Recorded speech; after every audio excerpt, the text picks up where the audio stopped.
২০০৮ সালে ময়মনসিংহ সিটি কর্পোরেশনের অফিস সহকারী হিসেবে যোগ দেন আমিনুল ইসলাম জাহাঙ্গীর। এরপর পদোন্নতি পেয়ে রাতারাতি হয়ে যান প্রশাসনিক কর্মকর্তা।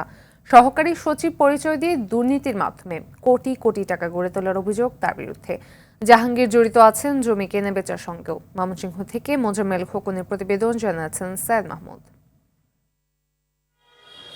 নিজ কক্ষের নেমপ্লেটে সহকারী সচিব পরিচয় লিখে রাখলেও মূলত এমন কোনো পদই নেই ময়মনসিংহ সিটি কর্পোরেশনে। ভুয়া পরিচয় ব্যবহার করে দুর্নীতি করার অভিযোগ উঠেছে সিটি কর্পোরেশনের প্রশাসনিক কর্মকর্তা আমিনুল ইসলাম জাহাঙ্গীরের বিরুদ্ধে। ২০০৮ সালে ময়মনসিংহ সিটি কর্পোরেশনে অফিস সহকারী হিসেবে যোগ দেন তিনি। অভিযোগ উঠেছে নগর ভবনে টেন্ডার থেকে শুরু করে যাবতীয় কেনাকাটা, ট্রেড লাইসেন্সের বিষয়াদি সহ অনেক কিছুই দেখাশোনা করতেন জাহাঙ্গীর। এছাড়া জমি কেনা বেচার ব্যবসায়ও জড়িত তিনি। নগরীর পীরবাড়ি রোডে বিলাসবহুল ডুপ্লেক্স ভবন, আমপট্টিতে ২০ তলা ভবন, টাউন হলে ১৮ তলা ভবন সহ অসংখ্য বহুতল ভবন গড়ে তোলেন তিনি। এমন একটা দুর্নীতিবাজ ব্যক্তি যে যিনি রাজনৈতিক প্রভাব খাটিয়ে এই শহরে অনেক সম্পদের অধিকারী হয়েছেন। দুর্নীতিদের এমন পর্যায়ে নিছেন, উনি না শুধু উনার অফিসের পিয়ন পর্যন্ত ওনার কাছ থেকে সুযোগ নিছেন এবং ওনার দুর্নীতির সঙ্গী হয়েছেন।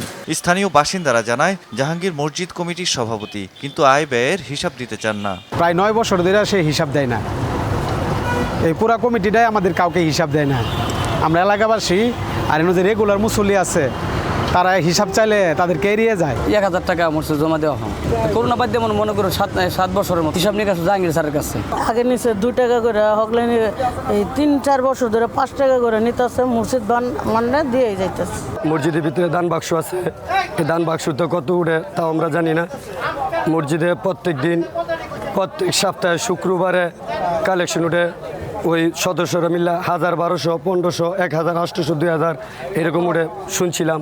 International Standard University, new dimensions in education. আগে একটা ফ্ল্যাট কেনার টাকা তার ছিল না। আমাকে একজন ফ্ল্যাটের মালিক বলেছে যে আমাকে 1 লাখ টাকা দিয়ে আমার টাকাটা ফেরত দিয়েছে, তার টাকা নাই। এ বিষয়ে অভিযুক্ত জাহাঙ্গীর জানান, তার বিরুদ্ধে আনা অভিযোগ মিথ্যা। সিটি কর্পোরেশনের কাছে তিনি সবকিছুর ব্যাখ্যা দিয়েছেন। এই বিষয়টা সম্পূর্ণ মিথ্যা বানোয়াট, কারণ অনেকে অনেক ধরনের কথা বলতেই পারে। অনেকে অনেক ধরনের কথা বলতেই পারে যে আপনি একটা লোকে যদি আমাকে বলে যে আপনি 1000 কোটি টাকার মালিক হচ্ছেন, এটার তো প্রুফ লাগবে, আমার প্রুফ দিতে হবে যে আপনি প্রুফ দেন। সৈয়দ মাহমুদ, RTV।